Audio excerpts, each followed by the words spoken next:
बिस्मिल्लाहिर्रहमानिर्रहीम। अस्सलाम वालेकुम नादरीन, आप यूट्यूब चैनल देख रहे हैं। मैं इमरान खान हूँ। नादरीन, मैं ट्रैवल कर रहा था, लेकिन अब तक की जो अहम तरीन अपडेट्स हैं वो मैं आपके साथ शेयर कर देता हूँ। सबसे पहले तो इमरान खान साहब की बहन नौरीन खानम को मुलाकात की इजाज़त मिली। अभी जब मैं रिकॉर्डिंग कर रहा हूँ तो आपसे थोड़ी देर पहले ये मनाजिर मैंने देखे कि नौरीन खानम इमरान खान साहब से मिलने के लिए जेल के अंदर रवाना हुई। जेल में क्या बातचीत होती है, कोई खबर निकलती है नहीं निकलती, मामला किस तरफ जाते हैं, ये सब कुछ मैं आपको अपने अगले वीलॉग में बता पाऊंगा। कोशिश करेंगे कि जितनी इंफॉर्मेशन है जो मैक्सिमम निकल सकती है इस माहौल में भी वो आपके साथ हम शेयर कर सकें। तो सबसे पहले तो अच्छी बात यह है कि इमरान खान साहब की बहन को इजाज़त मिली मुलाकात करने की। कम से कम सुप्रीम कोर्ट ऑफ पाकिस्तान के फैसले का एक हिस्सा जो है उस पर अमल दरामद हो रहा है, और ये किसी ने अक्लमंद ने मशवरा दिया शहबाज शरीफ को या मौजूदा हुकूमत को या फील्ड मार्शल आसिम मुनीर को कि अब आप हर चीज़ को तो इस तरह ना लेना फॉर ग्रांटेड। वैसे भी दबाव बहुत ज़्यादा है पाकिस्तान की मिलिट्री एस्टेब्लिशमेंट पे। बहुत सारे लोग जो हैं वो ये बयानियां बनाते हैं कि डील हो रही है, ढील हो रही है, ये चीज़ें हो रही हैं, कोई मामला तय पा रहे हैं।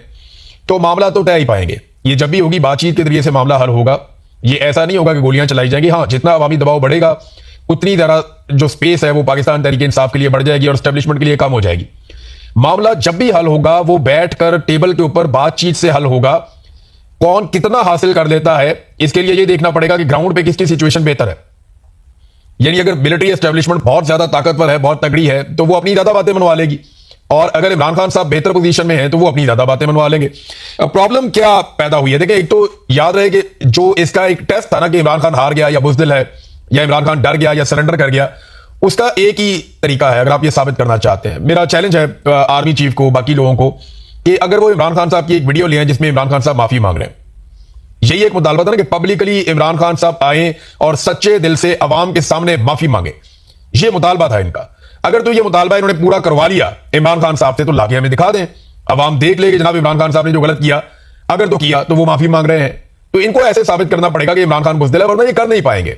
लोग इनकी बात को मानेंगे नहीं, तस्लीम नहीं करेंगे। हाँ, बातचीत ही होनी है। कौन है जो ये कहता है कि बातचीत नहीं होनी? अल्टीमेटली बातचीत होनी है, लेकिन अवामी दबाव जो है उसको ज्यादा से ज्यादा बढ़ाना चाहिए। और अगर आप मिलिट्री एस्टेब्लिशमेंट का कब्जा पाकिस्तान से छुड़वाना चाहते हैं तो उसका सबसे अच्छा तरीका यह है कि आप अवामी दबाव को बढ़ाएं।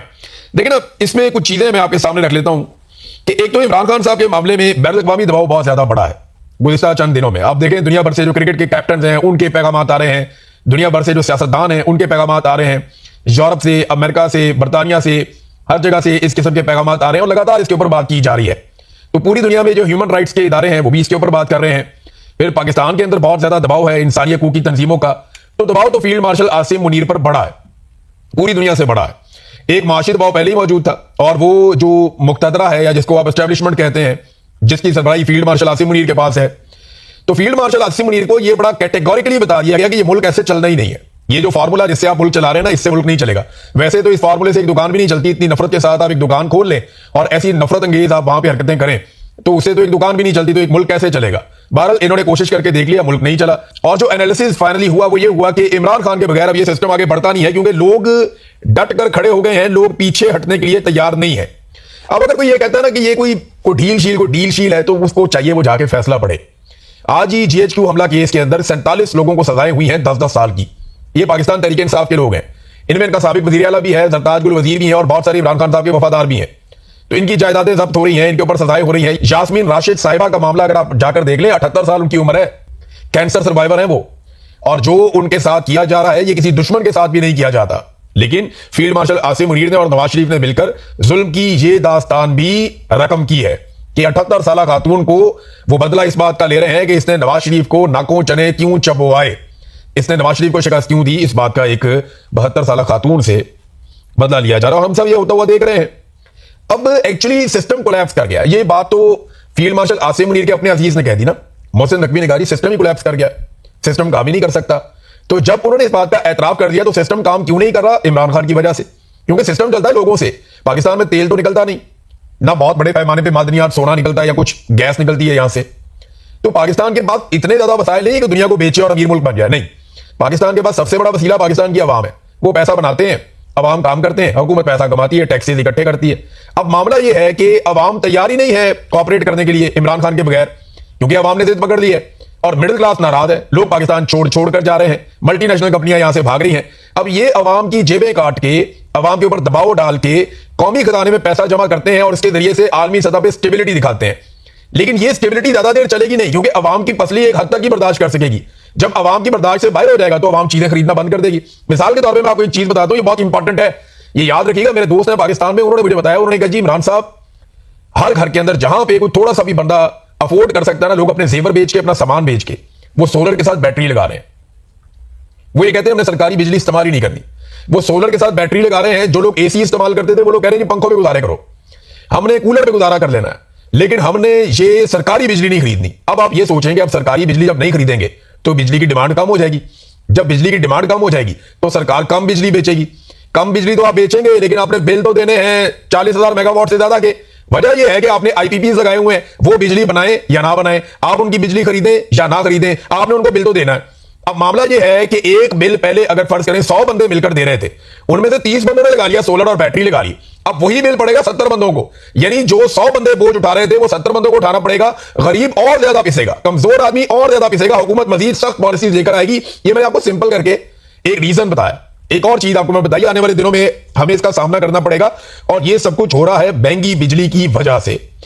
नाज़रीन, एक बात बैरिस्टर घोर ने की, लेकिन इससे पहले मैं आपको एक और चीज बताऊं। इमरान खान साहब की मुलाकात के हवाले से कुछ साहबियों ने एक खबर दे दी कि जनाब इमरान खान साहब का जो मुर्सी वाला बयान है, मोहम्मद मुर्सी वाला, उस पर बड़ी नाराजगी है एस्टेब्लिशमेंट में, लिहाजा आज भी इमरान खान साहब की मुलाकात नहीं होगी उनके अहले खाना से।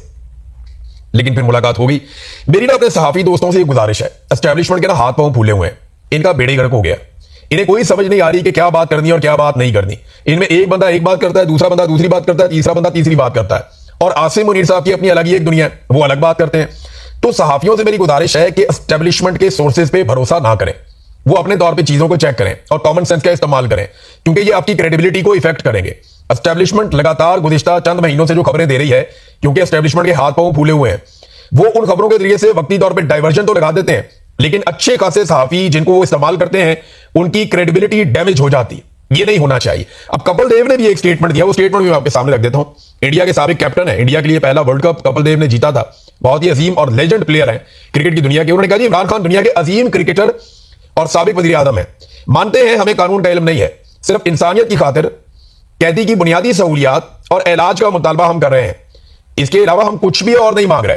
तो ये दुनिया पूरी के अंदर इमरान खान साहब की वजह से, या आसिम मुनीर साहब ने जो उनके ऊपर जुल्म और बर्बरियत का बाजार गर्म किया हुआ है, उसकी वजह से पाकिस्तान की बदनामी हो रही है, लेकिन इन्हें इस बात की फिक्र ही नहीं है। अब जो लोग कहते हैं ना कि ये कोई डील है, कोई बातचीत है, कोई बातचीत ही तो होनी होती है, और का बंदूकें निकाल के इमरान खान ने मार देना। उसने जितना दबाव डालना था डाल लिया मार खा के। एक सियासतदान मार खा के दबाव डालता है, एक बंदूक बरदार जो है वो बंदूक चला के दबाव डालता है। बंदूक चलाने वाले ने बंदूक चला के देख ली, सियासतदान ने मार खा के दिखा दिया। अब पता चल गया किसके अंदर कितना दम है। सियासतदान जो है वो आपको जीतता हुआ दिखाई दे रहा है। ये जो खात्मा हो रहा है ना कि मुलाकात पहले नहीं करवाई जा रही, कह देते भाई, अगर तो इन चीजों का खात्मा हो रहा है तो ये एक बेशर्मी का, बेहयाई का और लाकानूनियत का खात्मा हो रहा है। लाकानूनियत और बेशर्मी और बेहयाई की शिकस्त हो रही है। और इमरान खान बुज़दिल साबित नहीं हुआ, बल्कि इमरान खान ने साबित किया कि वो साबित कदम था, उसकी फैमिली ने साबित किया, उसके लोगों ने साबित किया। वो जाने गंवाने के बावजूद आज भी अपने मौके के ऊपर डट के खड़े हुए हैं। इसका मतलब यह है कि पाकिस्तान की मिलिट्री एस्टेब्लिशमेंट को पहली बार वो जो मैंने कहा था कि टक्कर के लोग मिले, तो लोगों ने वाकई टक्कर दी है और उन्हें अब अपने मौके से आहिस्ता आहिस्ता पीछे हटना पड़ रहा है। देखिए, ये पीछे हटके अगर फिर भी सियासत करते रहे, कारोबार करते रहे, फिर तो कोई फायदा नहीं। फिर तो इमरान खान के मार खाने का भी कोई फायदा नहीं है, मेरे जबरी तौर पे लापता होने का भी कोई फायदा नहीं है, शहीद अरशद शरीफ की शहादत का भी कोई फायदा नहीं है, जिले शाह जैसे मासूम के कत्ल का भी कोई फायदा नहीं। बेशुमार लोग मारे गए, बेशुमार लोग जख्मी हुए, लोगों के घर टूट गए, बर्बादी फिर गई पाकिस्तान में। अगर तो मिलिट्री एस्टेब्लिशमेंट ने पहले की तरह निजाम चलाना है तो फिर तो कोई फायदा नहीं है, फिर तो हम जहां खड़े थे हम वहीं खड़े हैं। लेकिन अगर इस बाब को बंद कर दिया गया तो फिर पाकिस्तान को फायदा है, फिर पाकिस्तान आगे बढ़ सकता है। नाज़रीन, बैरिस्टर गौर साहब ने एक बात की है, और स्पेसिफिकली जो सरहद यूनिवर्सिटी में वाकया पेश आया उसके हवाले से उन्होंने बात की है। उन्होंने कहा जी वर्दी पर हाथ डालना अफसोसनाक है। बिल्कुल ठीक बात की उन्होंने, लेकिन अगर वर्दी वाले किसी की इज्जत पे हाथ डालें तो वो अफसोसनाक है या नहीं, ये भी सवाल मुझे पूछना है उनसे। मामला ये है कि अगर खवातीन के साथ कोई बदतमीजी करे, बदसलूकी करे, कानून के मुताबिक आप जाते हैं, आप एप्लीकेशन देते हैं, सारा कुछ करते हैं, सरकारी ऑफिसर जो है ना, जिसने यूनिफॉर्म पहना हुआ, जिसके हाथ में बंदूक है और सरकार की बंदूक है, उसका रद्देअमल हमेशा मुख्तलिफ होना चाहिए आम आदमी के रद्देअमल से। यानी मेरे जैसा बंदा होगा तो मैं तो गले पड़ जाऊंगा, मैं तो लड़ाई करूंगा, लेकिन मेरे ऊपर वो जिम्मेदारी नहीं है, मेरी वो ट्रेनिंग और तरबियत नहीं है। मैं निजाम से नाराज हूं, लेकिन जो बंदा खुद निजाम का हिस्सा है वो निजाम के ऊपर अदम एतमाद कैसे कर सकता है, सवाल ये पैदा होता है। देखिए ना, अगर आप यूनिफॉर्म पहनने वाले शख्स का भी खानदान है और इज्जत नफ्स है, उसको आप इजाजत दे रहे हैं तो फिर मुझे भी इजाजत दें, मुझे भी एनओसी दी जाए। मैंने तो उन सारे अफसरान के और अहलकारों के नाम शॉर्टलिस्ट करके रखे हुए हैं, मैंने अपने दिल पे लिखे हुए हैं, मैंने लिख के रखे हुए हैं कि जनाब ये बंदे हैं जिन्होंने मेरे घर आके जबरदस्ती दाखिल होकर मेरे घर में बदतमीजी की और एक मरतबा नहीं कई मरतबा की है, तो मुझे भी इजाजत दें कि मैं उनसे बदला लूं, मुझे भी इजाजत दें कि मैं उनको डंडे मारूं, उनके ऊपर हवाई फायरिंग करूं, उनको हरासा करूं, उनके साथ जाके झगड़ा करूं, उनको निहत्था करके। मुझे भी आप इस बात की इजाजत देना कि जो मेरे घर में जबरदस्ती घुसते थे, मेरे घर की खवातीन को और बच्चों को हरासा करते थे, मुझे एनओसी दिया जाए कि मैं उनके साथ जाके वही सब कुछ कर सकूं। लेकिन यहां पे यूनिफॉर्म वाले के लिए सारी दुनिया बोल रही है, हम कीड़े मकोड़ों के लिए कोई नहीं बोलता। हम कीड़े मकोड़ों के बेडरूम्स के अंदर घुस जाते हैं, कोई नहीं बोलता। हमारे बच्चों का सामान उठा के ले जाते हैं, कोई नहीं बोलता। हमारी औरतों को सड़कों पर घसीटते हैं, कोई नहीं बोलता। हमारी औरतों को अगवा कर लेते हैं, कोई नहीं बोलता। उनको हरासा करते हैं, उनके ऊपर पिस्तौल तान लेते हैं, खवातीन के ऊपर, नहती खवातीन के ऊपर उस्मान डार की वालदा का गिरेबान फाड़ देते हैं, कोई नहीं बोलता। जो चौधरी एजाज की बीवी के साथ किया, जो शहबाज गिल का ड्राइवर था, उसकी एरिया को ले जाकर थाने में बंद कर दिया, उसके ऊपर कोई नहीं बोलता। वो जो उस्मान डार के साथ एक और लड़का था, उसकी बीवी को किस तरीके से उसको कहा गया कि जनाब इनको नंगा करके इनकी वीडियो बनाएंगे, वो बेचारा टूट गया उसके बाद, इस पे कोई नहीं बोलता। हम कीड़े मकोड़ों की खवातीन की, हमारे घर वालों की इज्जत कोई नहीं है। ये इज्जत सिर्फ यूनिफॉर्म वालों के घर पर किया कि इनको कुछ छेड़ की तरह बदतमीजी करे, बंदूक निकाल के गोली चला देंगे। हम लोगों की नहीं है, हम कीड़े मकोड़े हैं, हम जानवर हैं, हमारा कोई हक नहीं है। यानी ये पाकिस्तान सिर्फ इनके लिए बनाया था कायदे आज़म ने, हमारे लिए नहीं बना था। कानून सबके लिए एक जैसा होना चाहिए। अगर कानून नाफिज करने वाले इदारे खुद कानून पे भरोसा नहीं करके कानून अपने हाथ में ले रहे हैं, तो हमें भी एनओसी दी जाए, हम भी कानून अपने हाथ में ले लें, फिर हमें भी इसी तरह अप्रिशिएट किया जाना चाहिए पूरी दुनिया में, और हर जगह पे हमारे हक में आवाज उठनी चाहिए। नाज़रीन, नवाज शरीफ साहब ने अपने रहनुमाओं को मना कर दिया कि अब आपने सूबों वाले मामले पे भी बात नहीं करनी। याद है, इससे पहले नवाज शरीफ ने मना किया था पीपल्स पार्टी के खिलाफ बात नहीं करनी। फिर नवाज शरीफ ने कहा कि मुझसे नकवी भी बहुत ताकतवर है, उसके खिलाफ भी बात नहीं करनी। फिर नवाज शरीफ ने कहा कि एस्टैब्लिशमेंट के खिलाफ कोई बंदा किसी किस्म की कोई बात नहीं करेगा। फिर नवाज शरीफ ने अब कह दिया जी ये सूबों वाला मामला है, इसके ऊपर भी कोई बात नहीं करेगा। पूरी पार्टी को ना मियां साहब ने कंप्रोमाइज होकर एक सीट अपनी जो यास्मीन राशिद से ली है उसके चक्कर में, और जो अपने भाई को हुकूमत बनाकर दी है, बेटी को वजीर आला बनाया, इस चक्कर में पूरी पार्टी को गूंगा कर दिया नवाज शरीफ ने। और जमहूरियत तो है ही ये कि आप बात करें, आप इख्तलाफ करें, आप अपना मौक़िफ़ सामने रखें। दिस इज कॉल्ड जमहूरियत, डेमोक्रेसी। मियां नवाज शरीफ साहब इस तरफ आते ही नहीं, उन्होंने पूरी पार्टी को जो है वो गूंगा बहरा बना के रख दिया कि ना तुम कुछ सुनते हो ना कुछ तुम बोलते हो। यानी वो तो कहते हैं ना, वो गांधी जी के 3 बंदर कि ना बोलते हैं ना सुनते हैं ना देखते हैं, ना बुरा देखो ना बुरा सुनो ना बुरा बोलो। इनको जो है ना वो बिल्कुल वो सुन ढूंढ करके रख दिया बिल्कुल। मियां नवाज शरीफ साहब ने जैसे वो खुद थे, वो पूरी पार्टी को भी उसी तरह बना रहे हैं। नाज़रीन, एतजाज हसन साहब ने स्टेटमेंट दिया, वो कहते हैं जी शहबाज शरीफ ने ट्रंप को नोबेल का अमन इनाम के लिए नामजद किया और साथ ही नेतन्याहू ने भी ये किया। तो पाकिस्तान और इसराइल का हीरो एक होना ये बड़ी शर्म की बात है। शहबाज शरीफ को ट्रंप ने कहा कि नाचो, वैसे हमने तो नाचते हुए देखा भी, सलूट मारते हुए देखा। शहबाज शरीफ साहब जहां पे डोनाल्ड ट्रंप को देखते ना, चौथी लाइन से भी दूर से ही सलूट ठोक देते हैं डोनाल्ड ट्रंप को, यानी जिधर डोनाल्ड ट्रंप देखा वहां पे सलूट ठोक दिया। शहबाज शरीफ साहब ने वैसे जिस लेवल की पॉलिसी की है ना, या जिस लेवल की खुशामद की है, मैं सोचता हूं कि पता नहीं इनको वजीर आजम रहने का मजा भी आता होगा या नहीं आता होगा। यानी वजीर आजम तो एक बहुत बड़ा ओहदा है, बहुत बड़ी इज्जत है, बहुत ताकत आपको मिलती है, लेकिन जब आप दिन रात खुशामद कर रहे हैं, एक सरकारी मुलाजिम की खुशामद कोई लेवल ही कोई नहीं है। एक सरकारी मुलाजिम की खुशामद चल रही है, वो डोनाल्ड ट्रंप की खुशामद चल रही है, जिसको मिलते हैं उसको जपियां पपियां उसकी खुशामदें शुरू कर देते हैं। बहुत ही अजीब हालत है बेचारे की। मुझे हैरत होती है कि वजीर आजम बनने का मजा भी पता नहीं कैसे आता होगा इनको। नाज़रीन, एक और खबर है, ये बड़ी खौफनाक खबर है। कोयटा में 5 मजदूरों को दोबारा से मुसल्लह अफराद ने कत्ल कर दिया। यानी एक और वाकया हुआ, 5 मजदूरों को उठाए, वो काम कर रहे थे कोयटा में, उन्हें कत्ल करके उनकी लाशें फेंक दी। ये रूटीन बनती चली जा रही है। जहां दिल करता है गाड़ियां रोक लेते हैं, जिसको शायद मारते हैं। मसमूम के हालात इतने खराब हैं कि वहां पे आबादी को कहा जा रहा है कि आप इलाका खाली करके यहां से निकल जाएं। आप अंदाजा करें कि हंसते बसते सूबे को कहां से कहां पहुंचा दिया गया गुज़िश्ता 20 सालों के अंदर। बेड़ा गर्क कर दिया गया पूरी मईशत, पूरी एक नस्ल का। और वहां पे जो इंसानी हुकूक के लिए आवाज उठाता है उसको उठाकर जेलों में डाल देते हैं। मारंग बलोच जैसी जमहूरी आवाजों को वहां पे चुप करवाया गया। समीदीन बलोच जैसी आवाजों को जो है वो कुचला गया, और लगातार इस किस्म के जुल्म का सिलसिला अभी तक जारी है। लकी मरबत में नाज़रीन बड़े खौफनाक मंजर आ रहे हैं, ये मैं आपके साथ शेयर करता हूं। ये बड़ी तकलीफदेह चीजें हैं जो मैं आपके साथ बताने जा रहा हूं। ये बन्नू पुलिस और फौज के दरमियान एक खूनरेज किस्म का तसादुम होते होते रह गया। और यहां पे जो वीडियो है ये इतनी खौफनाक है कि पुलिस वालों ने यूनिफॉर्म उतारे हुए हैं, हाथों में इन्होंने हथियार उठाए हुए हैं, और ये फौज को वहां से जाने का कह रहे हैं। और फौज को कह रहे हैं तुम कश्मीर में चले जाओ, तुम जाओ जाकर कश्मीर फतह करो, यहां पे मत आओ। और ये फौज को जबरदस्ती यहां से वापस भेज रहे हैं। ये बहुत अजीब सूरत हाल है। यानी वहां पे पुलिस ने ये इल्जाम लगाया कि हमारे पास वीडियो सबूत हैं, और अगर हमें मजबूर किया गया तो वो सबूत हम सामने लेकर आएंगे, जिसमें फौजी काले शीशों वाली गाड़ियों में दहशतगर्दों को भर भर कर कैंट के इलाके में ला रहे हैं। तमाम पुलिस एहलकारों ने ड्यूटी छोड़ दी है। वो एहतजाज कर रहे हैं कि हमारे यहां पे जबरदस्ती मिलिट्री ऑपरेशन के लिए राह हमवार की जा रही है, और दहशतगर्दों को काले शीशे वाली गाड़ियों में भर भर कर लाया जा रहा है। ये बाकायदा बन्नू पुलिस ने इसको पश्तो के अंदर अनाउंस किया है। इसका तर्जुमा यह है कि हमें मालूम है कि हमारे पास वीडियो सबूत मौजूद हैं कि कोहाटी गेट बन्नू से गाड़ियों में दहशतगर्दों को लाकर दोबारा इलाकों में आबाद किया जा रहा है। हमें सबूत आम करने पर मजबूर ना किया जाए कि दुनिया देखे कि फौज दहशतगर्दों की आबादकारी कर रही है। ये जनाब वहां पुलिस कह रही है लकी मरवत बन्नू में। वो ये बता रहे हैं कि जनाब हालात यहां तक पहुंच गए हैं। बन्नू में पुलिस और ट्रैफिक पुलिस एहलकारों ने ड्यूटी छोड़ दी है, वो एहतजाज कर रहे हैं, जबकि मुख्तलिफ इलाकों से अमन कमेटियों के वफूद भी एहतजाजी मुजाहरे में पहुंच रहे हैं।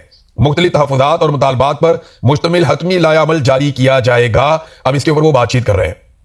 फिर बन्नू पुलिस की जो अमन कमेटी है उन्होंने जो इल्जामात लगाए, उन्होंने कहा जी कि हम एस्टेब्लिशमेंट की पॉलिसी से तंग आ चुके हैं, हमारी पुलिस तबाह कर दी गई है, चौकियां खत्म कर दी गई हैं, क्योंकि इन रस्तों से ये मादनियात और दहशतगर्दी का कारोबार करते हैं।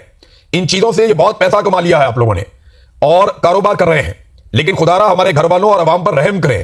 यानी पुलिस भी तंग आ गई। अब ये बड़े संगीन इल्जामात हैं। पाकिस्तान की मिलिट्री एस्टेब्लिशमेंट ये क्या कर रही है? वहां पे पश्तूनों से पूछो, वो कहते हैं जी हमारे तो घर तबाह कर दिया इन्होंने। जिससे बात करो वो ये कहते हैं जी हमारी जिंदगियां जीरन कर दी हमारी मादनियात के चक्कर में। हमारे एक मुझे वहां पे मिले एक साहब, वकील साहब थे, वो मुझे मिले हाई कोर्ट इस्लामाबाद में। उन्होंने मेरे सामने एक पोटली खोली और मुझे दिखाते कहते जी ये हमारे दुश्मन। साथ उनके पास बहुत सारे कागज थे, तस्वीरें भी थी। मैंने कहा कौन है? उन्होंने कहा ये पत्थर हमारे दुश्मन है। उनके हाथ में मादनियात थी। उन्होंने कहा जी ये वो चीजें जो हमारी सबसे बड़ी दुश्मन है, ये हमारे इलाके से निकल रही है, उन्होंने हमारा जीना हराम कर दिया। वहां पे लाके दहशतगर्दों को बिठा दिया जाता है, फिर ऑपरेशन के नाम पे हमें निकाला जाता है और फिर दोनों मिलकर वहां से मादनियात निकालते हैं, हम लोगों को वहां से बेदखल कर देते हैं। हमारे साथ तो यही हो रहा है कई दहाइयों से और लगातार अब तक हम बर्दाश्त कर रहे हैं। नाज़रीन, ये बड़ी ही संगीन सूरत हाल है और इसको सिर्फ और सिर्फ एक अवामी मुंतखब हुकूमत ठीक कर सकती है। मिलिट्री एस्टेब्लिशमेंट के खिलाफ नफरत बढ़ती चली जा रही है। कर्नल वाला वाकया आप देख ले, एक आदमी का वाकया है, उसने हवाई फायरिंग की है, वो बहुत बड़ा वाकया नहीं है, एक बड़ी घटिया हरकत की है। उसको वहां पे जाके तो असला लेके यूनिवर्सिटी में घुसना, ये बहुत ही मायूब बात है। फिर यूनिफॉर्म पहन के आप चले गए रोप डालने के लिए। आपको अगर करना ही था तो आप और तरीके से करें, 100 और तरीके। वहां पुलिस वाले मौजूद थे, आप उनको कहते हैं, पुलिस वालों को कहते हैं देखें एरिया के साथ करें, पकड़े नहीं, गिरफ्तार करें, वो और 10 चीजें हो सकती थी, क्योंकि आप लॉ एनफोर्समेंट का हिस्सा हैं। आप सिस्टम के ऊपर अदम एतमाद नहीं कर सकते। मैं कर सकता हूं, मैं सिस्टम पे अदम एतमाद करते हुए बंदूक हाथ में उठा लूं तो भाई मेरा जायज है, आपका नहीं है, क्योंकि आप सिस्टम के अंदर है, आप वहां काम कर रहे हैं, आपकी रिस्पॉन्सिबिलिटी मेरे से बहुत ज्यादा है, आपको इसके लिए ट्रेन किया गया है। तो मैं ये कह रहा हूं कि इस वाकये को जिस तरह लोगों ने इस पर रद्द-ए-अमल दिया है ना, ये बड़ा खौफनाक है। मिलिट्री एस्टेब्लिशमेंट को आज ये सोचना पड़ेगा कि उन्होंने 25 करोड़ पाकिस्तानियों से पाकिस्तान के हर कोने में लड़ना है या अवामी मुंतखब नुमाइंदों के हवाले हुकूमत करके खुद बैरकों में वापस जाना है। ये आज नहीं तो कल सारे गले फट जाएंगे। अब तक के लिए अपना ख्याल रखिएगा, अपने चैनल का भी अल्लाह हाफ़िज़।